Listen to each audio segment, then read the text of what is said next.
खुशामदीद। बराए मेहरबानी मेरी वीडियो आखिर तक देखें। ये कल रात नशर होने वाले एमए ड्रामा की एपिसोड 62 की मुकम्मल कहानी है। बराए मेहरबानी मेरे चैनल को सब्सक्राइब करके मुझे सपोर्ट करें। आज हम जिस टॉपिक पर बात कर रहे हैं वो थोड़ा सा अजीब है। यानी सोचें, क्या अपने सबसे बड़े दुश्मन को तबाह करने के लिए अपने प्यारों को धोखा देना सही है? हाँ, ये एक बहुत ही मुश्किल सवाल है। आज हम राहा की उस मास्टर क्लास स्ट्रैटेजी को डिस्कस कर रहे हैं जहां उसने लालच को और जज्बात को एक हथियार बनाया है। बिल्कुल, और ये कोई मामूली हथियार नहीं है। मैं तो कल एपिसोड देखकर दंग रह रहा था। असल में बात शुरू होती है उस कॉर्पोरेट जाल से जो उसने बड़ी खामोशी से बिछाया। जारियून के वालिद की सबसे बड़ी गलती ही यही थी कि उन्होंने राहा को इनएक्सपीरियंस समझ लिया। वाकई उन्हें लगा कि वो डर जाएगी या शायद पीछे हट जाएगी। सही कहा आपने, लेकिन उसने उल्टा ऑफिस में अचानक डाउनसाइजिंग शुरू कर दी और उसने तमाम डिजिटल अकाउंट्स को ही बंद करवा दिया। और यहीं पर राशिद की एंट्री होती है। ये तो मुझे बिल्कुल उस चूहेदान में रखे पनीर जैसा लगा। हाँ, पनीर की खुशबू वाला लालच। बिल्कुल, मतलब 6 लाख रुपए महाना और इतने शानदार इंसेंटिव्स।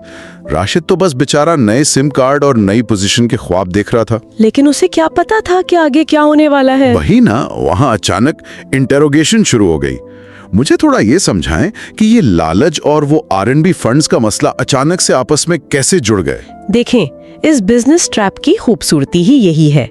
जब राशिद ने उस नई जॉब के कॉन्ट्रैक्ट पर साइन किए तो दरअसल उसने उन कागजात पर दस्तखत कर दिए जो उसे लीगली पुराने आरएनबी फंड्स के गफलों से जोड़ देते हैं। अच्छा, मतलब वो फंस गया बुरी तरह। बिल्कुल। राजीव जानती थी कि राशिद के पुराने फाइनेंशियल ट्रेल्स मौजूद हैं, तो लालच में आकर उसने बिना पढ़े सब मंजूर कर लिया। ये तो वाकई उसने खुद अपने पांव पर कुल्हाड़ी मार ली। सही बात है। अब वो कानूनी तौर पर बिल्कुल फंस चुका है। और सिर्फ यही नहीं, दुश्मन की ताकत का जो मरकज है यानी सैफ हाउस, उसे खाली करने के लिए 70 मिलियन यानी 7 करोड़ का नोटिस भी उनके मुंह पर मार दिया गया है। 7 करोड़, ये तो वाकई रियल लाइफ कॉर्पोरेट वॉर वाला हिसाब हो गया, जहां मुखालिफ के लालच को ही उसकी तबाही बना दिया गया। लेकिन देखें, कॉर्पोरेट चाल तो समझ आती है। हाँ, जज्बाती वाला मसला थोड़ा सा अजीब है। जी बिल्कुल। राहा ने जो अपने दादा की आखिरी ख्वाहिश का बहाना बनाया है, उसने जारियून को यकीन दिला दिया कि वो उससे शादी करना चाहती है। और जारियून और उसके वालिद तो खुशी से फूले नहीं समा रहे। उन्हें लग रहा कि राहा अब उनकी ढाल बनेगी। लेकिन मुझे यहाँ थोड़ा इख्तिलाफ है। बेरहमी से तकलीफ देना क्या वाकई जरूरी था?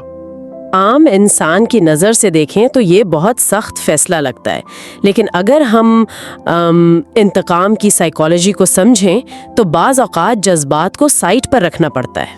मतलब आप कह रही हैं कि अपने लोगों को दूर करना ज़रूरी था? असल में रेहा दुश्मन की इनर सर्कल में घुसना चाहती है।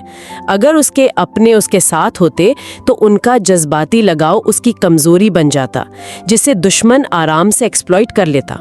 ओह अच्छा, तो जरियौन का जो ओवर कॉन्फिडेंस है कि रेहा ढाल बन गई है, वो उनकी गलती है? बिल्कुल, वो अंधे हो चुके हैं।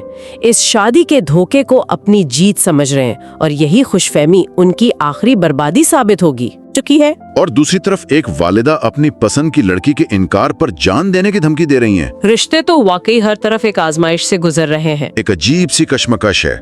सोचने की बात यह है कि जब इंसान नफरत की आग में दूसरों को ढाल बनाता है तो क्या वो अपना सब कुछ नहीं खो बैठता? बदला तो मिल जाए शायद, लेकिन आग बुझने के बाद पीछे कोई अपना नहीं बचेगा। ये ऐसा सवाल है जो वाकई जहन में घूमता रहेगा। मुझे कमेंट्स का इंतजार रहेगा। बेल आइकॉन को दबाएं और अगली अपडेट तक खुदा हाफिज।